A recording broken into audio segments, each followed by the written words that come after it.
What's up, everybody? Here we are on Respawn Aim Fire's BARF special side quest. BARF stands for Backlog Accomplishment with Respawn and Friends. It's a monthly episode where we talk about a game from our backlog that we wish we would have played or want someone else to play, and we do it that month, and you vote on it, etc., etc.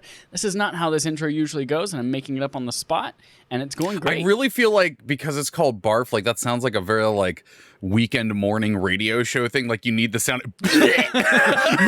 Welcome to BARF.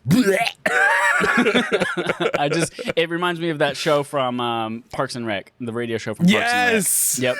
The douche. 100%. The douche. Oh, look at these fucking sexy people in our chat. Speaking of our chat, you can go to twitch.tv/AffableIdiots. There are. We've got Engaged Family Gaming in here calling us jocks. We are nerds. Wait a minute. That seems backwards. Second of all, we got Adam Gumby in here calling us handsome. Aw. Thanks, Adam. You're so handsome. You're cute, too. We're going to talk today about Metroid Fusion. It's a game that is the direct predecessor to the upcoming Metroid Dread. It is a game that is nearly impossible to play legally. Yes. A game that both of us have some sort of link to in our childhood. So I'm really excited to talk about this game today. Again, if you are a patron over at patreon.com/respawnaimfire, you get to choose what games that we play.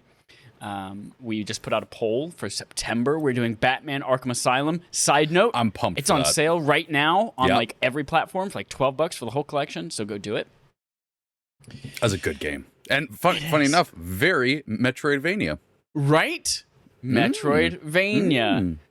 Which gets its name specifically from Metroid Fusion.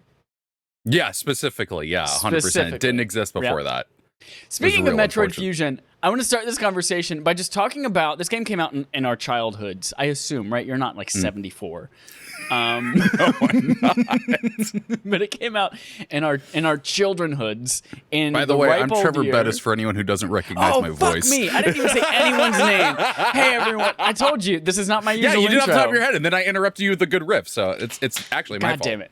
Hi, everyone. I'm Chad Michaelinus, one of your usual co-hosts. We also have with us here Treavor Tyrannical Bettis. Tyrannical? I try to find really good middle names for people as I make them up on the spot, and it just sounded good. All right, we'll go with that. Trevor, just this once. You've been on our show a ton. In fact, I think you were on not last BARF, but the BARF before that when we did something that you liked. I'm sure. I don't know. Alan Wake was the last one I think I was on. Alan Wake. I don't know. You're just on our show so much that I imagine that you're there a lot. But in case this is someone's first time seeing you on our show, tell us about yourself and where people can find you and what you do. I think the weirder one would be the person that had only heard the first time that I was on to now. That would be the weirder one, because I was like, I don't really do shit. Hey, I'm Treavor Bettis. I'm the community manager for Idle Champions of the Forgotten Realms, as well as the host of way too many podcasts that you can find on my Twitter account at the Treavor. There is an A hiding in there. Other than that, I'm a big old freaking nerd, and I love Metroid. I love it so damn much. I've been pumped for this literally all week. You know what I want Idle Champions to actually be in real life? I know it's not this, but I want Idle Champions to be like American Idol All-Stars. And you are the community manager for American Idol All-Stars. See, what I did there in my head is I combined PlayStation All-Stars with American Idol. So you're actually playing as them just beating the crap out of each other. And they've all got their supers where they sing real loud and throw each other around. I would play the hell out of that. You get the Mariah Carey like really high note that like just shatters everyone's eardrums, and I would main Adam Lambert. Oh, that's a good choice. I would Ruben Studdard the fuck out of everyone and just kind of roll my way across. Oh my god. Okay. Let's talk Metroid Engaged Family Fusion. Gaming asks if Trevor's been on more than they have. I don't know. Oh, the answer is yes. I believe Engaged Family Gaming, Steven Dusman from Engaged Family Gaming has been on maybe like 5 times. And Trevor, I think you're nearing 74. That's the second time I've said that number on this podcast. What the heck? It's a sign. It's Jim Carrey's 74, the movie. Trevor, what does this franchise mean to you, and what does Metroid Fusion as a child bring to memory? Bring to memory. I shall bring you to memory. Metroid Fusion, like, okay, so like I have ADHD, which means I have a lovely thing called hyperfixation. And man, the year that Metroid Prime and Fusion came out was like the best year ever, because I'd never played a Metroid game. In fact, up until that point, I'd never heard of Metroid. I think I may have seen it in passing and stuff like that, but like I didn't get a home gaming console until I was like 6th grade, so like 2000. And this game came out like what, the freaking year after that? It was 2002. Was it 2002? Okay, 2 years later. So yeah, one of the kids in my Boy Scout troop was like, "Oh, dude, you got to get Metroid Prime. It's so freaking good." And I'm like, I don't know. I've never played this stuff. So like, I just got it one time. I think I spent like my allowance money on it or something like that. And I immediately got sucked into it. I was like, I love everything about this. I love the vibe. I love the look. I love the character, the monsters. Everything about it was just fantastic. I still will play Metroid Prime to this day. And me being me, I got hyper fixated on it. So I started looking up all of this stuff about it and all these other things. And then it was like, hey, by the way, this game called Metroid Fusion came out literally the same day. I think it's the same day. It might have been like exact same day. And so maybe me, I was just like, well, I have to get this. So I did like a bunch of friggin' like extra chores, or I may have just asked my mom. I can't remember which one it was. I either worked really hard or was just like a baby about it. But I got the game. And it's so different from Metroid Prime, because Metroid Prime, first person shooter, 3D, really good graphics, sound design is just chef's kiss. And this is a 2D side-scrolling, more horror-themed game, and I'd never played a Metroidvania-style side-scrolling game. So I was playing these in tandem, where it's like I was playing Metroid Prime or I was playing Metroid Fusion like on the go or something like that. And I just fell in love with these games so dang hard. Like, I was constantly thinking about it. And when it got later on, like I, was able to get Metroid Prime, not Metroid Prime. Those are the two I already said. Super Metroid, and all the other ones. And I just started playing them all. Like, I was playing all of the Metroids available in 2002. At the same time. That must have been so confusing. You're like, wait a minute, where do I get the ice beam? Wait a minute, which game is the ice beam in? All of the games the ice beam's in? Okay. Yeah, it was not a good call on 14-year-old Trevor's part. But Fusion was definitely one of them that just stood out, because as far as the side-scrolling ones went, that was probably the prettiest that had come out, because like Super Metroid is really good looking, but it was on the Super Nintendo and they didn't have as many techniques for things as they did going into the Game Boy Advance. And it was so different from the rest of them, because you get the fusion suit and everything like that. I loved it. And then, fun fact, when you beat Metroid Fusion, you could connect your Game Boy Advance to your GameCube and get the fusion suit in Prime. It was the coolest damn thing ever. I loved it. How fucking cool is that? Yeah. God. So like this is definitely one of those, like, this is my childhood. This is one of those games for me where it's like I was completely obsessed with it. It gave me a lifelong love of side-scrolling Metroidvania games, because I mean later on I got into Castlevania, because they're like, I mean, it's Metroid with swords, and so I just got into that and now love Castlevania just as much. But that's awesome. That's mine. We have, what about you? Opposite Metroid stories. Mine is, I was not a Metroid boy as a young lad. The very first time, like you though, the very first time that I have actually ever heard of Metroid or knew anything about it was Super Smash Bros. On N64. Oh yeah. Samus was in it. Actually, I knew Samus, didn't know what she was from.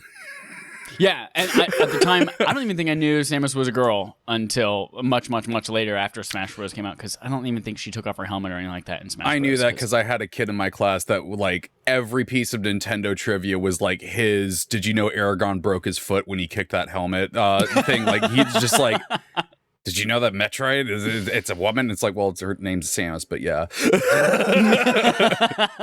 I love that. Like, hey, I'm going to prove this really cool fact to you, but also I'm going to get half of it wrong while I do it. So that's when I knew Samus. That's what I knew Samus from.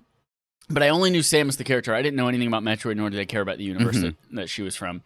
And then shortly after, Smash Bros. Came out, I saw the ad for Metroid Fusion, and there was Blue Samus. And I said, Blue Samus looks super cool. And there's Scary Samus hunting Blue Samus. So I saw an ad for the game, and I was like, I got to have that right now. And I got that. I didn't have a GameCube at the time, so Metroid Prime was something I didn't experience until the Wii. Okay. Yeah, I got the GameCube versions because the Wii was backwards compatible, and I played those with the controller. Played that whole trilogy, loved it. But Metroid Fusion was my very first Metroid game on Game Boy Advance, and I played That's awesome. A little bit of it. I didn't realize, as a kid, I probably just didn't understand. We'll get to this when we talk more about the game itself and the gameplay. Yeah. Like, I probably just didn't understand. Hey, you literally have to shoot every single fucking wall, ceiling, floor, everything in this game to figure out where to go next. And I probably got frustrated after an hour because I don't remember anything about this game other than I have a cool blue suit. And it's a cool blue suit, to be fair. It is so cool. It's so cool. That was it. That was my like 1, probably 2 hours with Metroid Fusion was my only 2D Metroid experience until BARF on this podcast when we played Super Metroid. Wow. Okay. Yeah, that's we played interesting. Super Metroid. That was an amazing game that I loved so much. We eventually, again, played Castlevania Symphony of the Night, and then I found out that I really fucking love Metroidvanias. And so now I'm excited to go back. I just played Metroid Fusion this month, obviously. I'm excited to go back and play Zero Mission on Game Boy as well. Don't get me wrong, we're gonna talk about Fusion, and I love Fusion. It's a great game. Metroid Zero Mission is just it's so freaking good. It came out after Fusion, right? It did. It was the remake of a remake of 1. Okay. Yeah. And it has like but new story it continues on because I beat it and I'm like, all right, cool, good talk, that was fun. And then they're like, by the way, there's a whole other level after you and beat the game. And I'm like, what?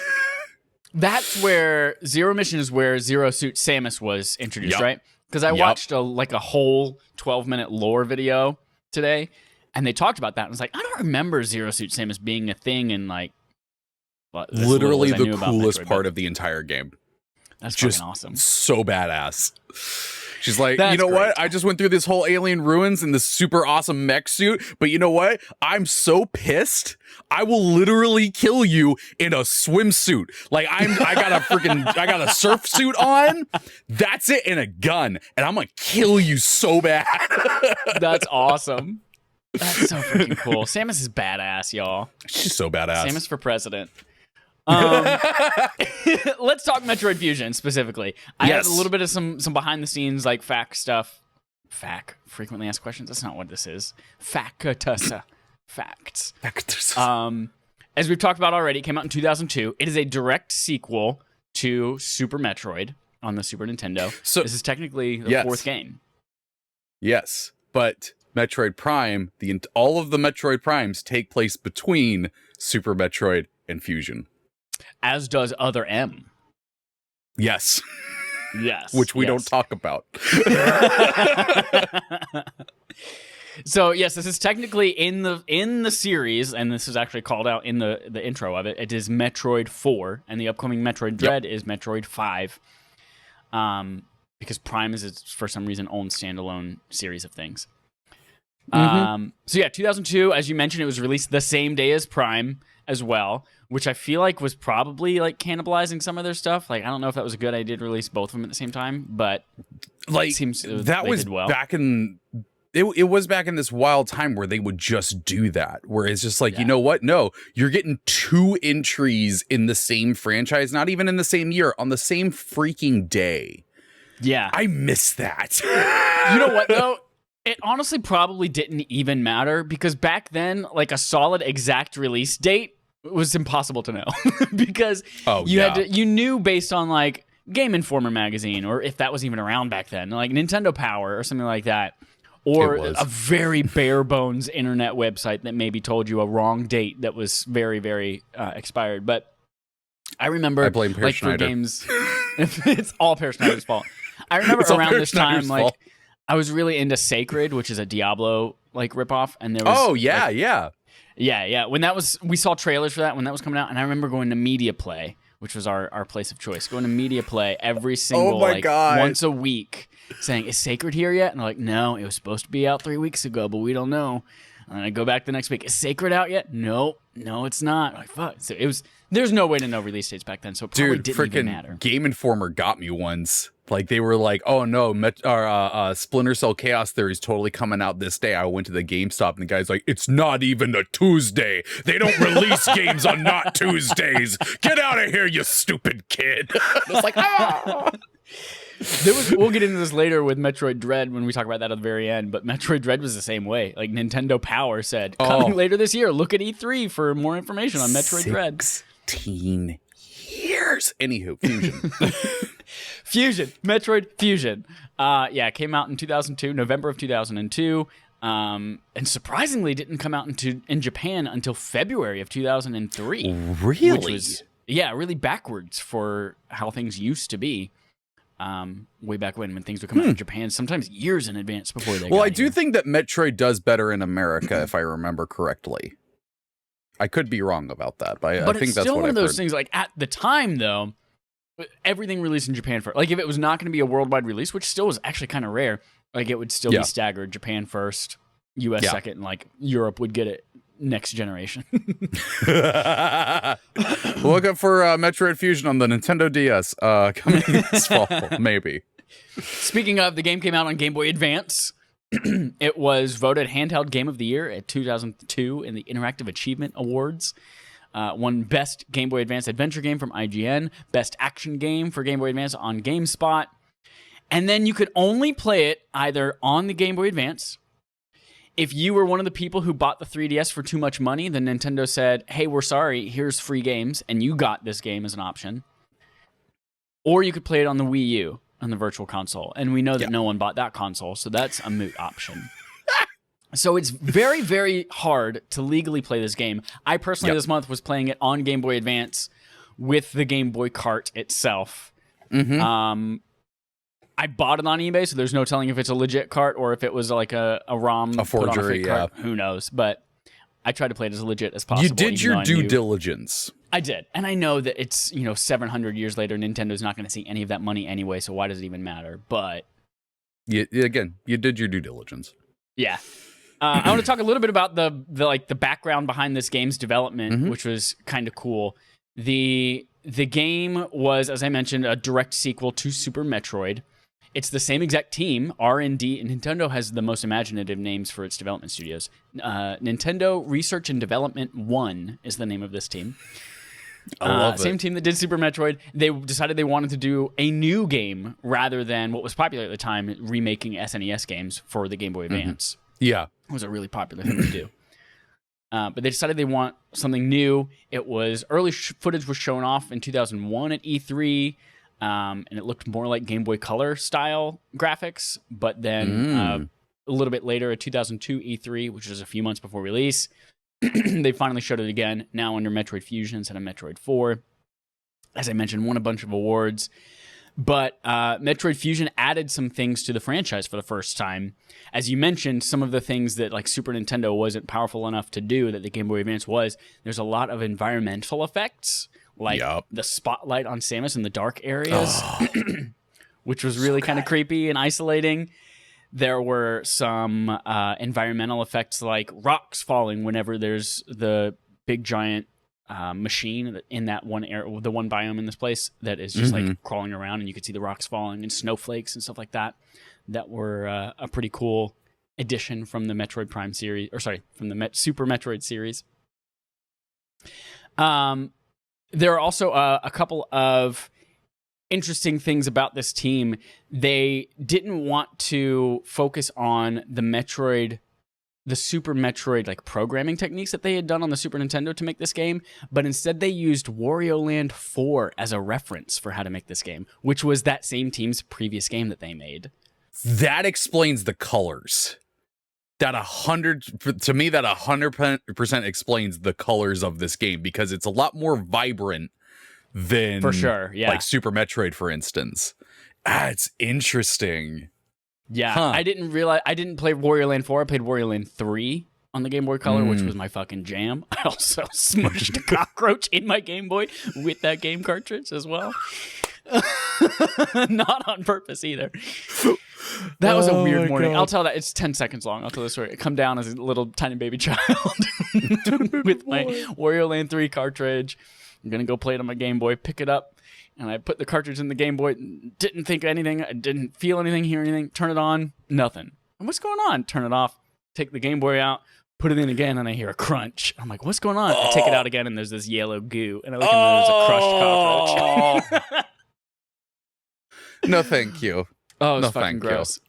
Anyway, there were a couple of abilities that I didn't realize weren't in Super Metroid, but now looking back in it, it makes sense. All right, I now remember that. This was the first one to add climbing on walls or ceilings as an option. I was like, oh yeah, I forgot. In Super Metroid, you used the like grappling hook, but you couldn't actually climb on it. And then, of course, it introduced the X-Parasites as the new like baddies, because at the end of Super Metroid, spoilers, the last Metroid. The last Metroid sacrifices itself to save your life. Aside from that, there are a lot of really a lot of similarities between this and Super Metroid, and it's hard to talk about this game and not talk about Super Metroid. At the same time, because all the same weapons, it's the same story. This I assume is true of all Metroid games, where for some reason you lose everything because you're clumsy. Oh God, I've lost everything and I didn't have air tags yet. And so you got to go find all your suit upgrades again. But they're mostly the same exact suit upgrades that you got from Super Metroid again. There's a lot of the same, like the end boss fight is very, very similar.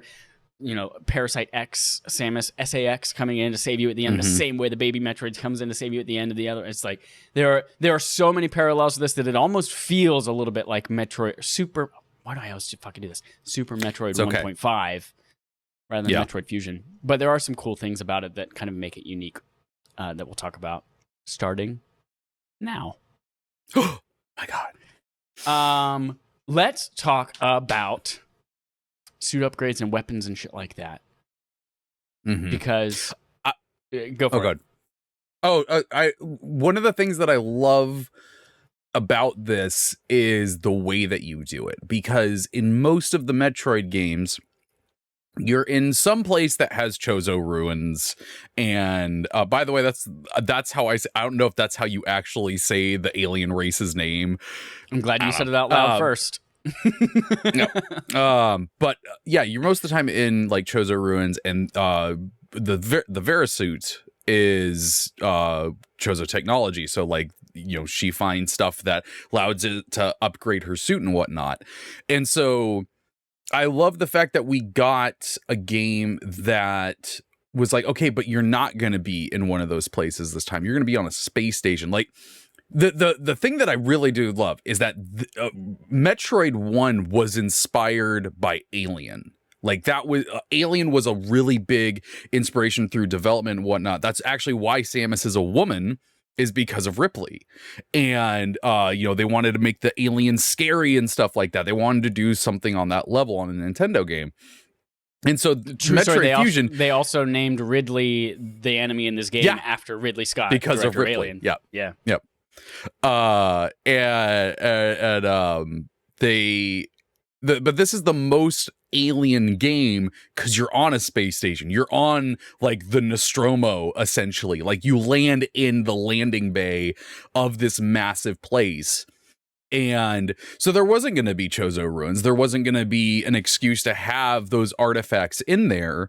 And so to completely change Samus into this, you know, the fusion suit, like biotechnology and everything like that.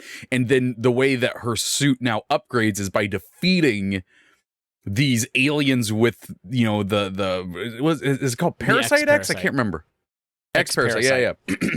Yeah, that has that stuff in there, and those like, and I love when they come out and there's those little globular like moving things, and then it attaches and becomes something new. It's so freaking cool. Like, and you know, I say that, and then Metroid Other M, the one that shall not be named, was like, oh, we also didn't have Chozo ruins. It's just a white man that told her not to use something. So yeah, that's I love that they found a new way to do the game, even though, like you said, it is very much in the same kind of like plot structure way of like changing the environment, changing how she goes about doing stuff just from the get-go. Like, you're told like this is different.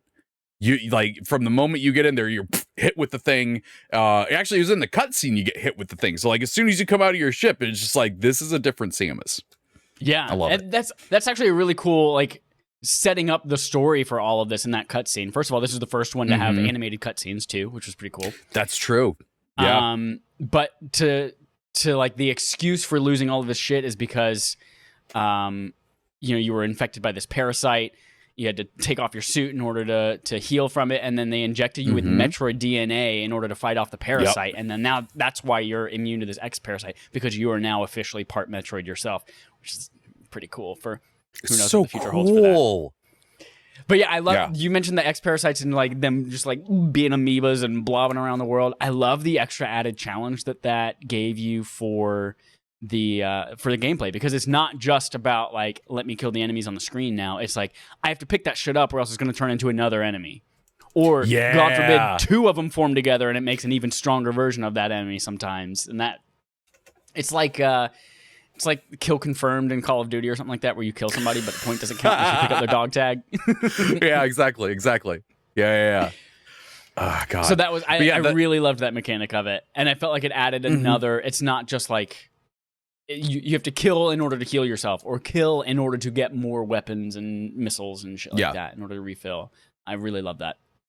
Kill so you're not screwed. Yeah. Yep. The one thing I'll say, actually, there are two things about this that frustrate me, but that they are frustrating things about the Metroid franchise in general. Okay. One is, while I was playing this game, it's the same problem I ran into with Super Metroid, and that it's so, everything is so obscured in a way. Yep.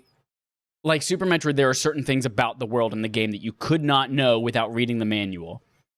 And obviously, in this digital age, we don't have manuals that are easily accessible or that you would think to find or look through.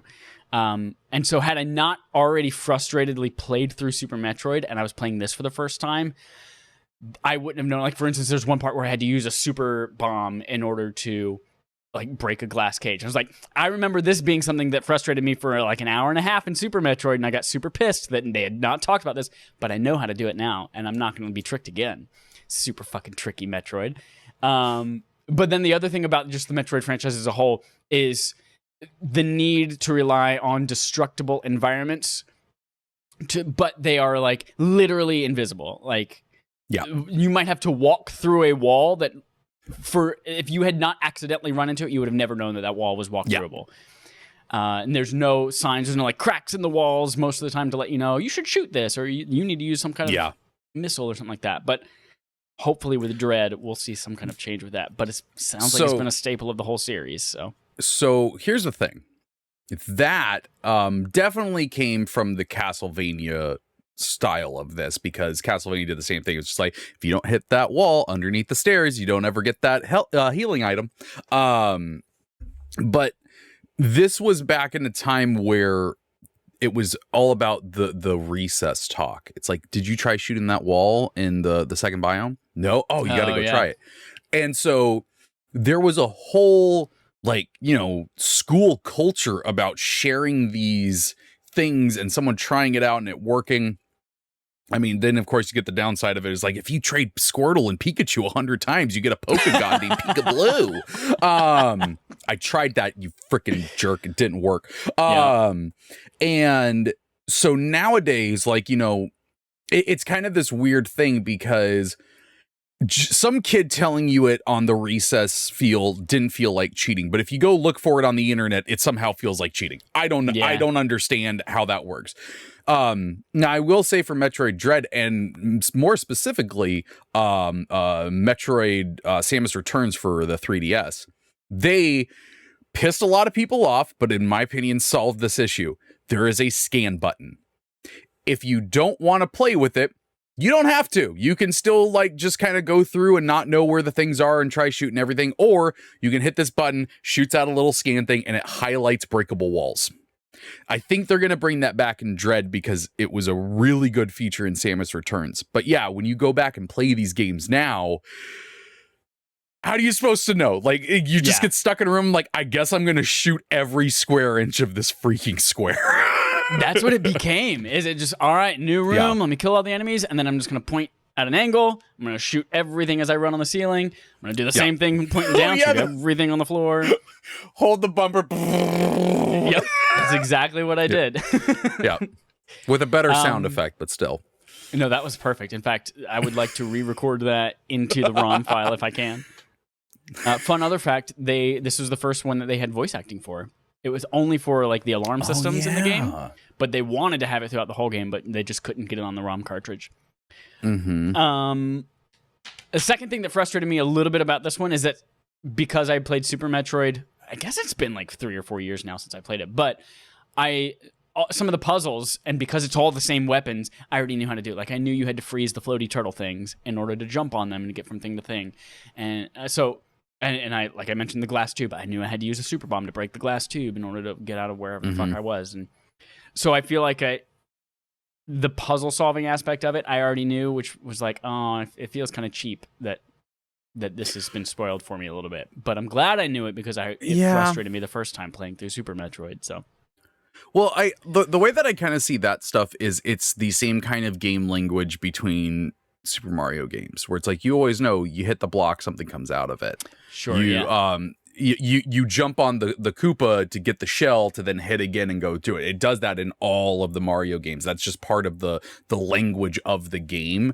And so I actually do kind of like and honestly respect that they don't continuously try to add in ridiculously new things every Metroid game, because it would just get ridiculous where it's just like, oh, now our spin jump causes a tornado that you need to use to go into the morph ball and shoot up into the air and then grab with the spider ball, but now it's the ultra spider ball. I do. I think you're right. I think you're right. There are some staples that like you just have to rely on for the franchise. Yeah. Speaking of staples that you have to rely on for the franchise, brand new thing, SAX, the villain of this whole thing, the X-Parasite. Terrifying. Yeah, we find out that the X-Parasite is able to like infect, make duplicate copies. It can shapeshift into anything that it wants as long as it sees it. So there's a version of this with all of your weapons and armor super powered upgrade that you can't fucking do anything to. And you realize that right off the bat, if you make too much noise the first time you see it, whew, scary as hell. Yeah. But the when they first show that, and it does the cutscene where it zooms into her face, and you see this like just dead looking Samus with clear eyes, just staring. That was honestly more terrifying than Schwarzenegger in the first Terminator movie. I was like, I don't want to fuck with this at all.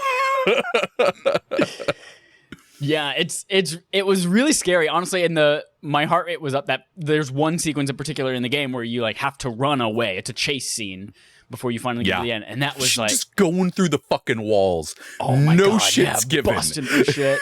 I love too how they set it up too. Like there's the spooky, like the very first time you actually can't, I don't think, interact. Like you can't give yourself away because you're hiding. Up above she's above you. Yeah.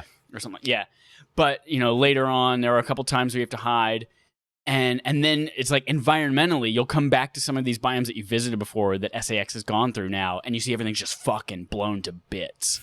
It does. It gives no fucks about the entire space station. No fucks. So I love how they set that up beforehand, and then you get to that. It's excellent. I think it's a great villain. I think it's a really cool idea. It's gone now. It's dead. Sacrifices itself at the end of the game. But the creator of the game, what is his name? fuck, I'll find it on the page here eventually. But when talking about it, that's the number one thing that they liked so much about this game that they wanted to use in a sequel. And Metroid Dread had been something that they've been trying to do since 2005. But they just couldn't because of hardware limitations. They wanted to make this idea of this thing hunting you throughout the entire game that was like briefly a thing here, but like it was just a couple scripted moments. But they wanted to make it more robust. But part of what they I love the quote. I can't fucking find it now because I didn't highlight it because I'm an idiot. But how dare you? A quote from the creator who's working on Metroid Dread as well, who said we didn't want to make a horror Metroid game, but we wanted to play around with fear-based gameplay. And they did a great job at that because I'll be honest, 14-year-old Treavor, little pansy, like he did not take scary stuff well. he saw one Tales from the Crypt like 2 years before this, didn't sleep for 6 months. Like he did not do that stuff well. And so like honestly, this game kind of like softly got me into thriller horror games because that was actually when I started getting into more of the horror games. I started playing Resident Evil soon after this because I liked that little bit of horror thrill that I got out of it. And so it's just grown into the fact that now I love Silent Hill. Oh my God, they put Pyramid Head in there coming after Samus. That's fucking terrifying. So overall, I had a really, really great time with this. It's a little bit shorter than I think Super Metroid was, but if for some reason you've listened to this whole thing and you haven't played it, I absolutely think you should go back and play it, especially like to set up Metroid Dread. Coming out in just a month. Almost a month exactly. Oh my God, it is. It's so close. Sorry, you just gave me that realization. I just got so fucking excited.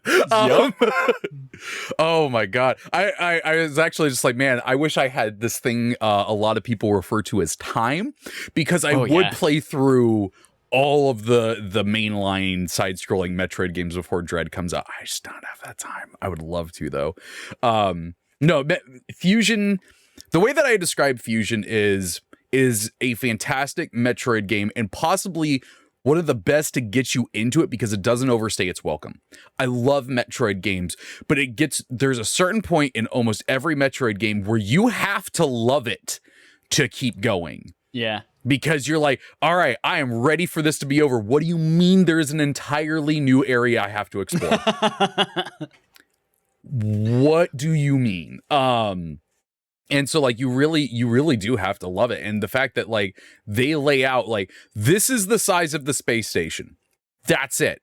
You know how many there are. You see the elevators. Once you've done all the elevators, you know, you'll have to go fuck around a few more things, but it's mostly like a highlight reel of going back to them.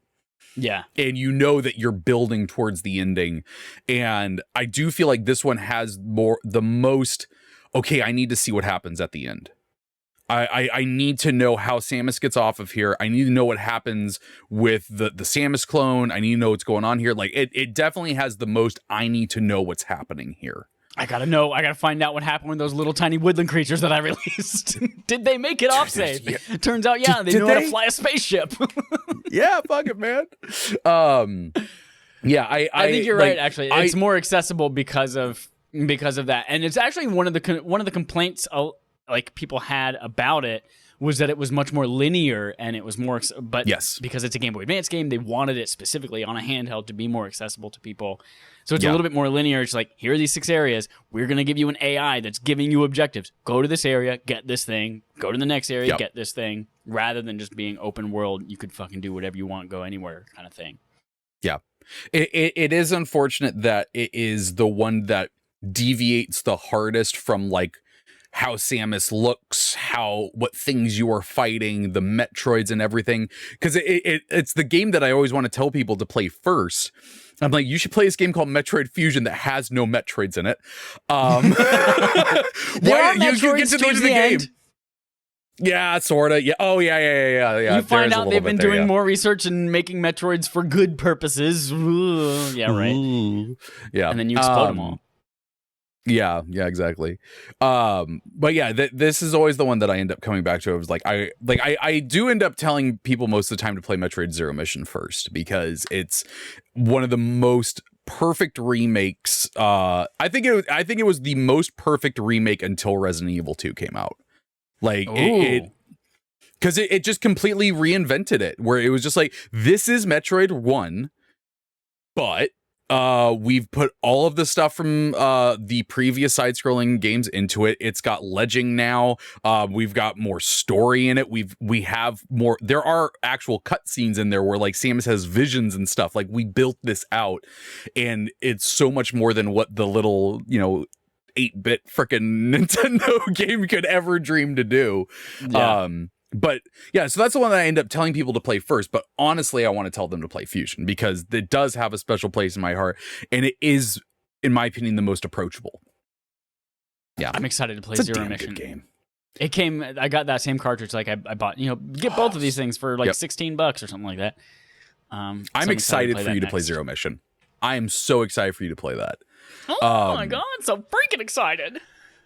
And honestly, like, I want to tell you, like, before, like, if you have the time, if you end up beating Zero Mission, and this is the listeners, viewers as well, if you end up beating Zero Mission with enough time before Dread, please check out Samus Returns on 3DS. It is so good.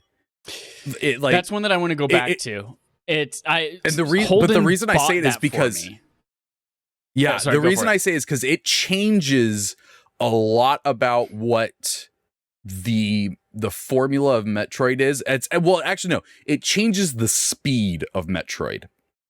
And from what we've seen of Dread, it's exactly the same. And that should be, because it's made by the same people.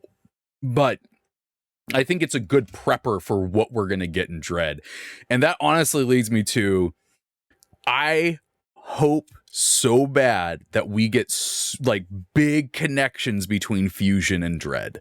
Like, her suit looks real weird looking in the videos we've seen and everything like that.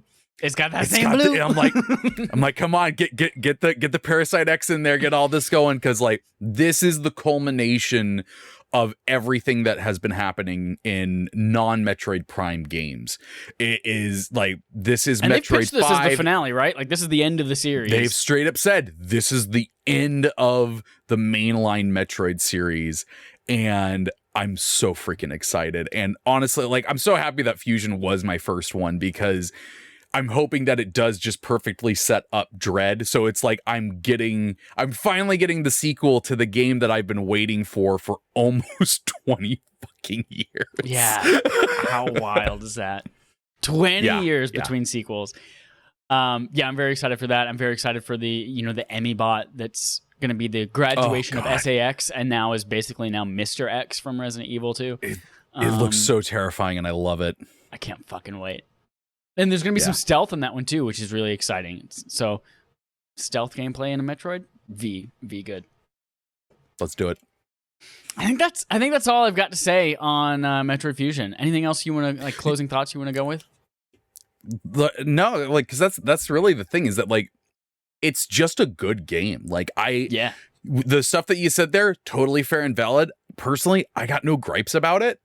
Like, and I mean, that is probably rose-colored glasses. Was my first Metroid. It hit me at that perfect age. I had the ADHD hyperfixation. It's got all the things of like, okay, but like, there's probably something wrong here that Trevor doesn't notice. Totally fair. But no, I highly recommend playing this game if you can get it.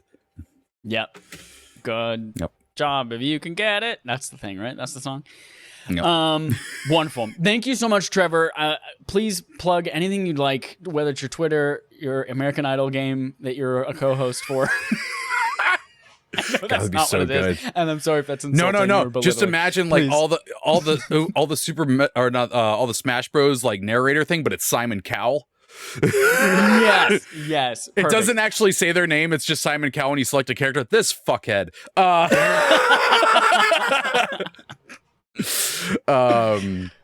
You smash someone. It's a no